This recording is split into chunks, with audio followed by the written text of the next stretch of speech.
স্মার্টফোনের মতনই এখন পাওয়ার ব্যাঙ্কেও কোম্পানির অভাব নেই। একটা সময় পপুলার যেসব পাওয়ার ব্যাঙ্ক কোম্পানিরা ছিল তারা ছিল এমআই, রিয়েলমি, স্যামসাং।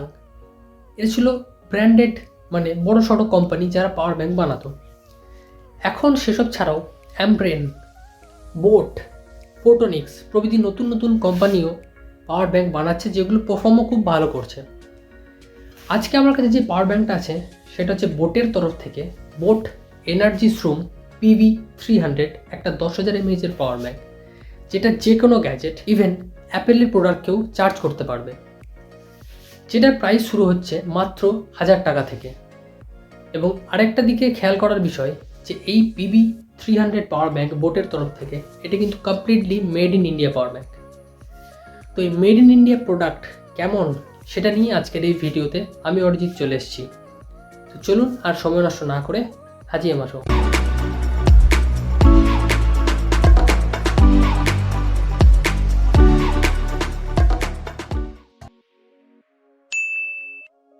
এরপর যদি পাওয়ার ব্যাঙ্কটার আমি ডিজাইন নিয়ে কথা বলি, তাহলে প্রথমেই বলতে হয় পাওয়ার ব্যাঙ্কটা অত্যন্ত ভালো বিল্ড কোয়ালিটির। পুরোটা হচ্ছে অ্যালুমিনিয়াম ফিনিশ দেওয়া আছে, অ্যালুমিনিয়ামের একটা কোটিং পুরোটার উপর রয়েছে, পুরো অ্যালুমিনিয়াম বিল্ড। এবং শেপটাও খুব এরগোনমিক, গ্রিপ খুব ভালো হয় হাতে, পুরোটা আপনি খুব সুন্দর গ্রিপ করতে পারবেন।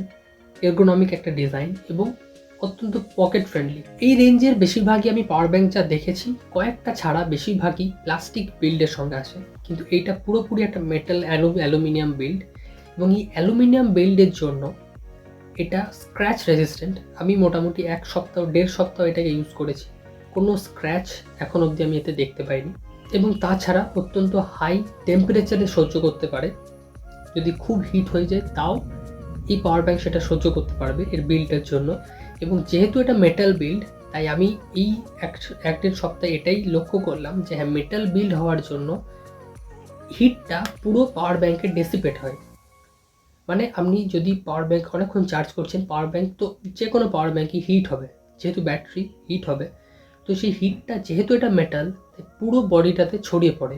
তাই হয়তো আপনার একটু বেশি হাতে একটু ফিল হলো গরমটা, কিন্তু যেহেতু এটা মেটাল বিল্ড সেটা সেই কারণে হচ্ছে, ওভার হিটিং কোনো এই পাওয়ার ব্যাঙ্কটাতে নেই।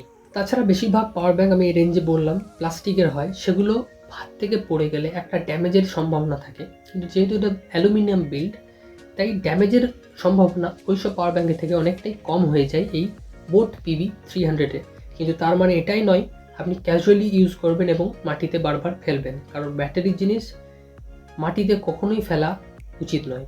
এরপর যদি পাওয়ার ব্যাঙ্কটা আমি পোর্টস এবং বাটনসকে নিয়ে কথা বলি, তাহলে পাওয়ার ব্যাঙ্কটার এই সামনে 4টে পোর্ট দেখতে পাবেন, যার মধ্যে দুটো হচ্ছে USB টাইপ A, একটা হচ্ছে USB টাইপ C এবং একটা হচ্ছে মাইক্রো USB পোর্ট।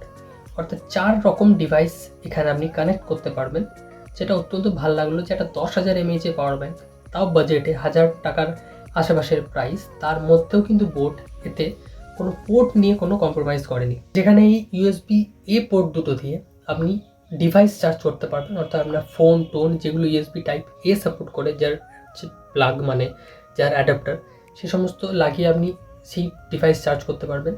তাছাড়া এখানে যে মাঝের USB-C পোর্ট আছে সেটা হচ্ছে একটা ডুয়াল ওয়ে USB-C পোর্ট, মানে এই পোর্টতে আপনি পাওয়ার ব্যাঙ্কটাকেও চার্জ করতে পারবেন, সেম পোর্টতে আপনি আপনার ফোন অন্যান্য ডিভাইসও চার্জ করতে পারবেন। এবং তার সাথে যে আরেকটা মাইক্রো USB পোর্ট আছে সেটা দিয়েও আপনি পাওয়ার ব্যাঙ্কটা চার্জ করতে পারবেন। তাহলে ইন শর্ট কী হলো, দুটো বড় USB টাইপ A দিয়ে আপনি ফোন চার্জ করতে পারবেন, ডিভাইস চার্জ করতে পারবেন। অর্থাৎ টাইপ A পোর্ট দুটো হচ্ছে আউটপুটের পোর্ট, টাইপ C পোর্টটা হচ্ছে 2 ওয়ে পোর্ট ইনপুট আউটপুটের, এবং মাইক্রো USB পোর্ট যেটা আছে সেটা শুধুমাত্র ইনপুটের পোর্ট। তাছাড়া আরেকটা জিনিস যেটা খেয়াল রাখতে হবে সেটা হচ্ছে যে পাওয়ার ব্যাঙ্কটা 10,000 mAh, তার মানে যদি আপনি ভেবে দেখেন যে আপনার ফোন 5,000 mAh, তার মানে আপনার ফোন 10,000 ডিভাইডেড বাই 5,000 দুবার পুরোপুরি চার্জ হয়ে যাবে, সেটা কিন্তু নয়। কারণ এর ক্যাপাসিটি 10,000 mAh, কিন্তু একটা রেটেড ক্যাপাসিটি বলে একটা জিনিস হয়, অর্থাৎ 10,000 mAh তো পাওয়ার ব্যাঙ্কটার ক্যাপাসিটি, কিন্তু তারও তো হিট বেরোচ্ছে, তারও তো নিজের কিছুটা কনজামশন এদিক সেদিকে নষ্ট হচ্ছে। সেই জন্য রেটেড ক্যাপাসিটি এটা ধরে রাখতে পারেন আপনি 7 থেকে 7.5 mAh। অর্থাৎ আপনার ফোন কোনো 5,000 mAh ব্যাটারি কোনো ফোন থাকলে 10,000 mAh পাওয়ার ব্যাঙ্কে এইটাতে আপনার ফোনটা 1.5 বার চার্জ হবে, 2 বার নয়, এরকম কিছু একটা আপনি ধরে নিতে পারেন।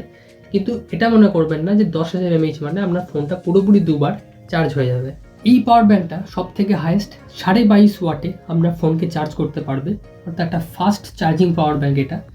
কিন্তু এর মধ্যে একটা স্মার্ট টেকনোলজিও রয়েছে, যে ধরুন আপনার ফোন 12 ওয়াট 15 ওয়াটে চার্জ হয়, তাহলে কিন্তু সেই ফোনকে এই পাওয়ার ব্যাংকটা 15 ওয়াটই চার্জ করবে, 22.5 ওয়াটে নয়। অর্থাৎ আপনার ফোন যতটা সাপোর্ট করে অটোমেটিকলি সেই সাপোর্ট রেঞ্জ অনুযায়ী আপনার ফোনকে এই পাওয়ার ব্যাংক চার্জ করবে।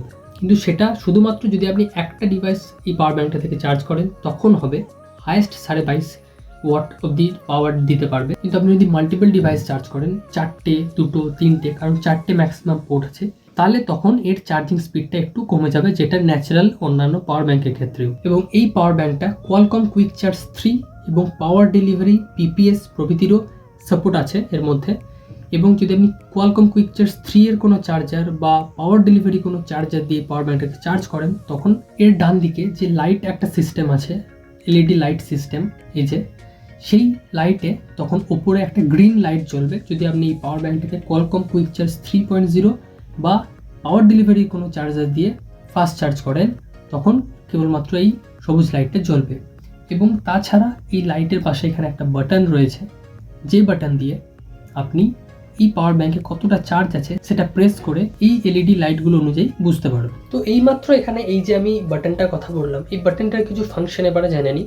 যেমন এই বাটনটা প্রেস করে আপনি এই লাইট অনুযায়ী বুঝতে পারবেন আপনার পাওয়ার ব্যাংকে কতটা চার্জ আছে। ধরতে গেলে আমার পাওয়ার ব্যাংকে মোটামুটি এখন 75% চার্জ রয়েছে, সেটা দেখতে পাবেন। আর একটা জিনিস যেটা করতে পারবেন এই বাটন দিয়ে, আপনি যদি এই লাইটটাকে বন্ধ করতে চান, এটাকে ডবল প্রেস করে দিলেই লাইটটা বন্ধ হয়ে গেল। থার্ড আরেকটা জিনিস যেটা এই বাটন আপনি করতে পারবেন বাটন দিয়ে, সেটা হচ্ছে পাওয়ার ব্যাংকে দিয়ে আপনি ধরুন আপনার ফোন চার্জ করছেন, তো এই বাটনটাকে যদি আপনি প্রেস অ্যান্ড হোল্ড করেন কিছু সময়ের জন্য, তাহলে আপনার সেই চার্জিং তখন মানে ফোন চার্জ করা তখন এই পাওয়ার ব্যাংকটা বন্ধ করে দেবে। এবং তারপরে জাস্ট একবার সিঙ্গেল আরেকবার প্রেস করলে আবার পুনরায় আপনার ফোনকেই পাওয়ার ব্যাংকটা চার্জ করতে পারবে। তো এই বাটনের এই 3-4টে কিছু ফাংশন রয়েছে। এর মধ্যে 12 লেয়ারের আইসি প্রোটেকশন আছে, যেটা এই পাওয়ার ব্যাংকটাকে over charge, over discharge, short circuit প্রভৃতি থেকে বাঁচাবে। ফলে আপনি যদি এই পাওয়ার ব্যাংকটাকে চার্জ করতে দিয়ে ভুলে যান, ঘুমিয়ে যান, বা ফোন চার্জে বসিয়ে পাওয়ার ব্যাংক থেকে ফোন চার্জে বসিয়েও আপনি ভুলে যান বা ঘুমিয়ে যান, তাহলে আপনার চিন্তার কোনো বিষয় নয় এই পাওয়ার ব্যাংকটা থাকলে। কিন্তু তাও রেকমেন্ডেড নয় যে আপনি সারা রাত বা অনেক লং টাইম ধরে পাওয়ার ব্যাংক বা কোনো ফোনকে চার্জে বসিয়ে রাখছেন। আর একটা কথা যেটা খেয়াল রাখবেন, যে আমরা মূলত পাওয়ার ব্যাংক ইউজ করে থাকি কোনো বাইরে ট্রাভেলের ক্ষেত্রে, কোনো দূরে কোথাও যেতে, যেখানে হয়তো চার্জিং পোর্ট অ্যাভেলেবেল নয় বা খারাপ চার্জিং পোর্ট বা কোনো কারণে আমরা পাওয়ার ব্যাংক ক্যারি করি ফোন বা অন্যান্য ডিভাইস, ল্যাপটপ, ক্যামেরা ফ্যামেরা চার্জ করার জন্য। ধরুন ট্রেনে করে কোথাও যাচ্ছেন, ট্রেন স্টেশনে আপনি রয়েছেন, তো সেইখানকার অনেক প্লাগ থাকে, সেই প্লাগ দিয়ে বা ট্রেনের ভেতরকার প্লাগ দিয়ে যদি খুবই ইম্পর্টেন্ট না হয়, তাহলে কখনোই আপনার ফোনকে চার্জ করবেন না। তার থেকে একটা পাওয়ার ব্যাংক নিয়ে আপনি চলুন, আপনার ফোন অনেক সেফ থাকবে। স্টেশনের প্লাগ তো কখনোই ইউজ করবেন না, অলওয়েজ অ্যাভয়েড করবেন, কারণ অনেক সময় ওখান থেকে অনেক ফোনে ড্যামেজ আসতে পারে। এবং এখনকার মডার্ন ডেজতে এই চার্জিং পোর্ট থেকেও আপনার ফোন টোন হ্যাক করা যেতে পারে। ট্রেনের চার্জিং পোর্ট আপনি তাও ইউজ করতে পারেন খুব ইমার্জেন্সি হলে, নতবা অলওয়েজ চেষ্টা করবেন একটা পাওয়ার ব্যাংক যদি অ্যাফোর্ড করতে পারেন একটা পাওয়ার ব্যাংক ইউজ করতে, যেটা আপনাকে আপনার ফোনকে ডেফিনেটলি অনেক সুরক্ষিত রাখবে। তো এতক্ষণ সবই বেশ ভালো ভালো কথা বলে গেলাম এই পাওয়ার ব্যাংকটা নিয়ে। আপনাদের মনে হতেই পারে যে এতই ভালো কি পাওয়ার ব্যাংক, কোনো কি এর মধ্যে ফ্ল নেই, নেগেটিভ সাইড নেই? নেগেটিভ সাইড সত্যি এখন অবধি আমি কোনো খুঁজে পাইনি, একটা ছাড়া। যে একটা এর নেগেটিভ সাইড নয়, ওটা হচ্ছে যে মেটালের নেগেটিভ সাইড, যে যদি পাওয়ার ব্যাংকটা অনেকক্ষণ ইউজ করার পর হিট যদি পাওয়ার ব্যাংকের ভেতরে ব্যাটারিতে জেনারেট হয়, তো যেহেতু মেটাল, এটা মেটালের ধর্মই এটা যে পুরো হিটটাকে গোটা বডিতে ডেসিপেট করে দেয়, ফলে একটা জায়গায় হিটটা জমে না থেকে সারা বডিতে ছড়িয়ে ফেলে। ফলে আপনার হয়তো হাতে ফিল হতে পারে যে পাওয়ার ব্যাংকটা গরম গরম লাগছে, কিন্তু সেটা এই মেটালেরই ধর্ম, যেটাই এই পাওয়ার ব্যাংকে একটা নেগেটিভ সাইড আপনি ধরে চলতে পারেন, যেটা আমি পেয়েছি আপাতত। তো অনেক বকাবকি করলাম এই পাওয়ার ব্যাংকটা নিয়ে। পাওয়ার ব্যাংকটা সমস্ত কিছু A to Z এই ভিডিওতে আমি বলে দিলাম, প্রোস ফ্লস যা যা পেয়েছি তাই। এই পাওয়ার ব্যাঙ্কটা কিনতে গেলে আপনি হয়তো দেখতে পাবেন যে 1200 টাকা প্রাইস দেখাচ্ছে। হ্যাঁ, নর্মাল প্রাইসের 1200 টাকা, কিন্তু আপনি যদি একটু ওয়েট করে কোনো সেলে পাওয়ার ব্যাঙ্কটাকে কেনেন, পাওয়ার ব্যাঙ্কটা 1000 টাকার মধ্যে আপনি পেয়ে যাবেন, যেটা আমিও এই পাওয়ার ব্যাঙ্কটা 1000 টাকাতেই কিনেছি। এবং এই পাওয়ার ব্যাঙ্কটার বেস্ট বাই লিঙ্ক আমার ডেসক্রিপশন বক্সে থাকবে, ওখান থেকে গিয়ে আপনি এক ক্লিকে পাওয়ার ব্যাঙ্কটাকে কিনতে চাইলে কিনতে পারেন। তো এই ভিডিওতে এটাই ছিল বোট এনার্জিস্ট্রুম PB 300 10,000 mAh এর পাওয়ার ব্যাঙ্ক, তার পুরো একটা রিভিউ। যদি ভিডিওটা ভালো লেগে থাকে ভিডিওটাকে লাইক করবেন, শেয়ার করবেন বন্ধুদের সাথে যারা এই পাওয়ার ব্যাঙ্ক কিনতে চান বা ইউজ করছেন এই পাওয়ার ব্যাঙ্ক, তার একটা রিভিউ দেখতে চান। সাবস্ক্রাইব করবেন আমার চ্যানেলে যদি আমার মুখ নতুন দেখে থাকেন, আমাকে নতুন দেখে থাকেন এবং ভিডিওস ভালো লাগে তাহলে ডেফিনেটলি সাবস্ক্রাইব করবেন। যদি আপনারাও আপনাদের কোনো প্রোডাক্ট যেগুলো আপনারা ইউজ করছেন সে সমস্ত প্রোডাক্ট রিভিউ করাতে চান আমাকে দিয়ে, আমাকে ডেফিনেটলি বলবেন।